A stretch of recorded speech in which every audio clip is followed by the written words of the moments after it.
to the Oyster Stew podcast, where we discuss what's happening in the industry based on what we see as we work with regulators and clients. Oyster consultants are industry practitioners. We aren't career consultants. We've done your job and we know the issues you face. You can learn more about Oyster Consulting and the value we can add to your firm by going to our website, oysterllc.com.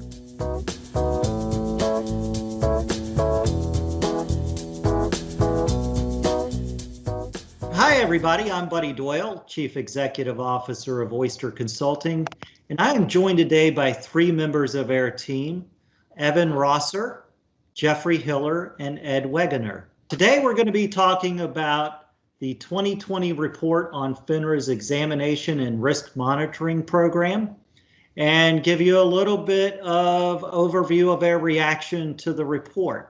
What I found interesting is that many of the areas in this year's letter had been addressed in prior priority letters, things like cybersecurity, AML, outside business activities, private securities transactions, variable annuities.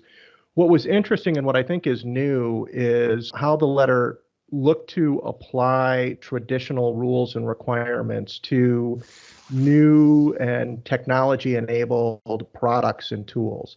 So things like focusing on digital assets came up quite a bit throughout the priorities letter. The use of digital apps and specifically game-like tools that you can use in apps. I found that very interesting. And then, with communications has always been an area of focus, but the specific focus on communicating using new digital methods for communicating, things like the communications that are in digital apps, using social media and to sites such as Reddit. The interesting thing was it was taking traditional rules and requirements and applying them in this new and quickly changing environment.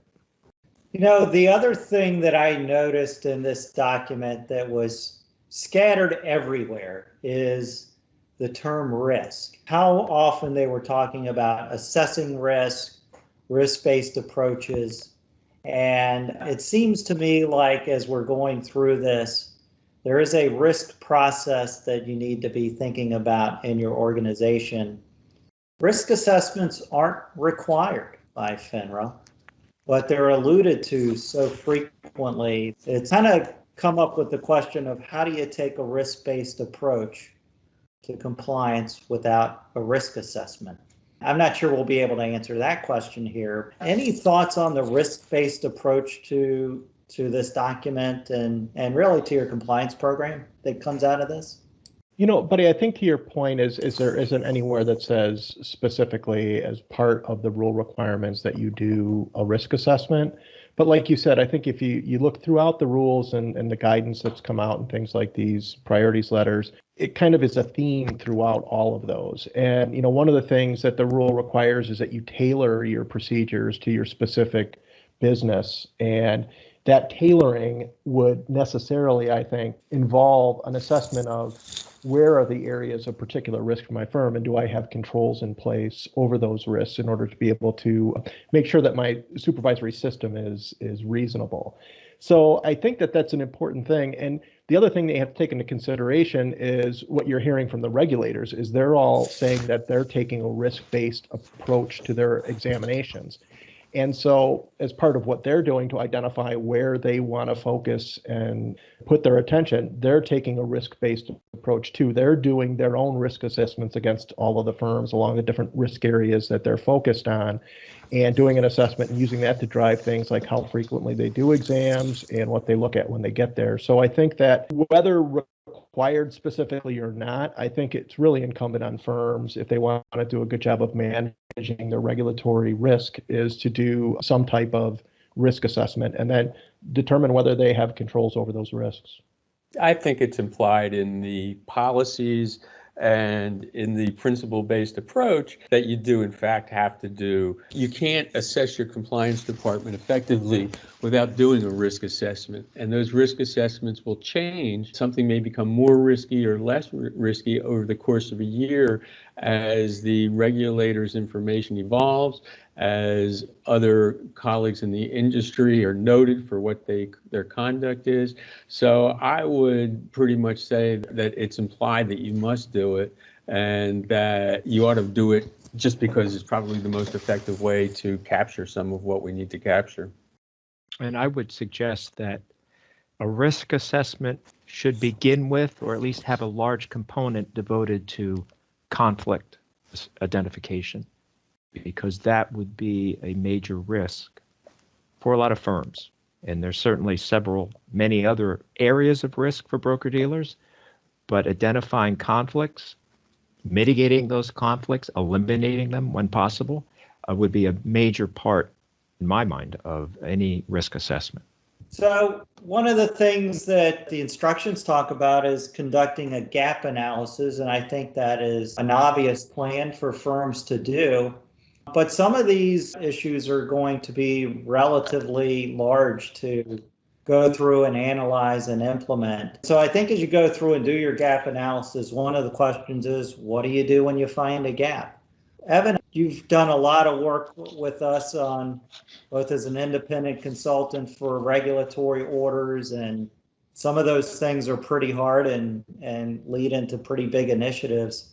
Any thoughts on how firms can assemble their team and start down a path of closing the gap?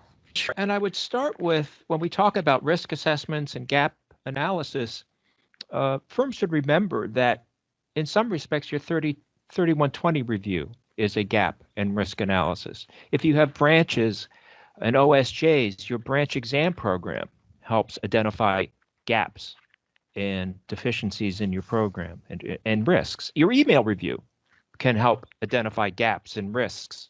So you already have a number of processes that you can use to put together a risk analysis and a gap analysis. When you address those gaps, sometimes that's easy, sometimes that's hard, but you have to identify who's doing what at the firm, who's responsible for certain areas of the firm's business, how is your supervisory structure, is it being reviewed properly, could you have caught that gap had you had done something differently, how did you identify that gap?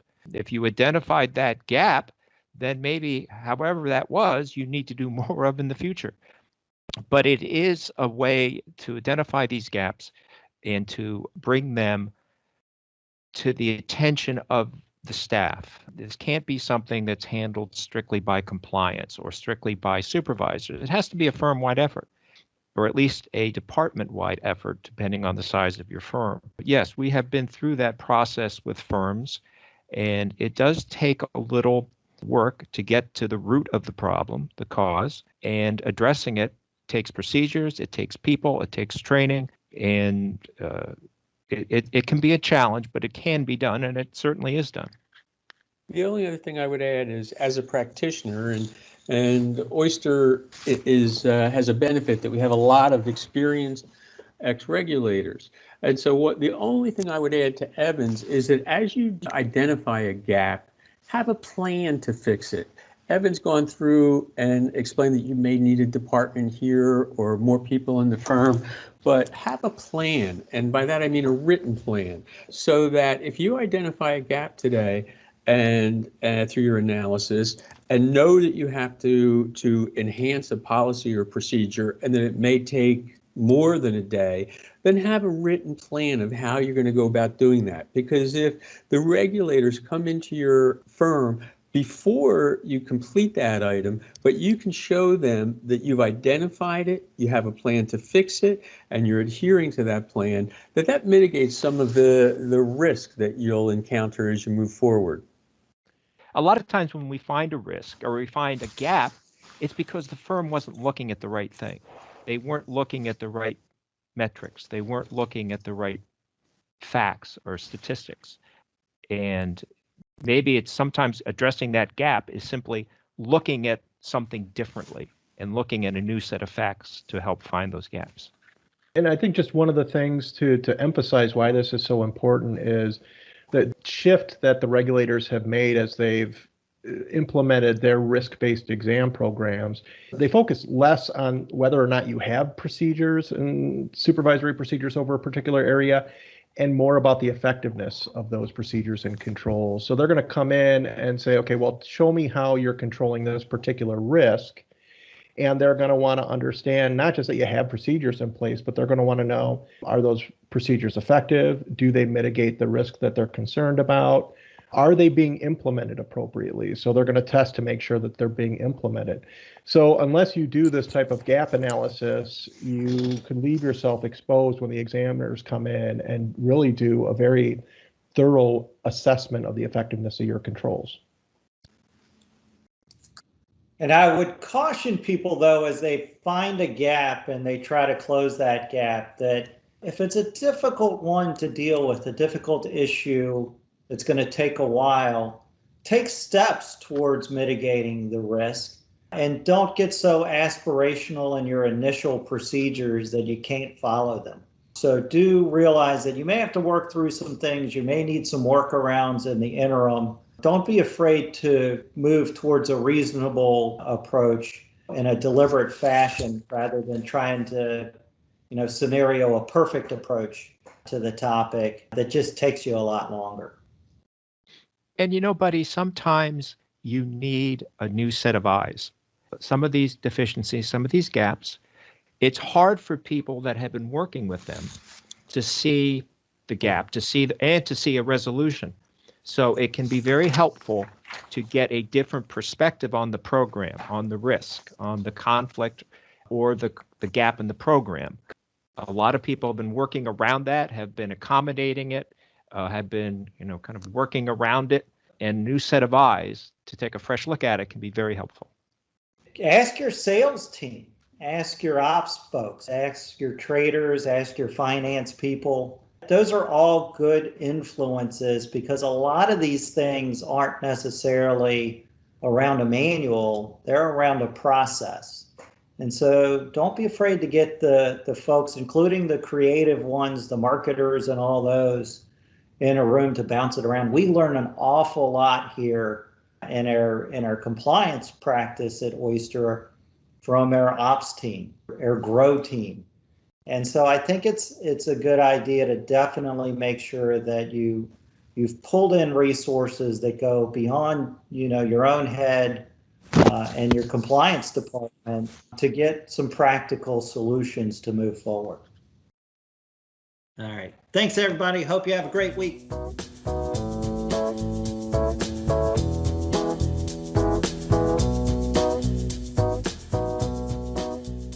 Thanks for listening. And if you like what you heard, make sure to follow the Oyster Stew podcast on whatever platform you listen to. If you'd like to learn how we can help firms start, run, protect, and grow their business, visit our website at oysterllc.com.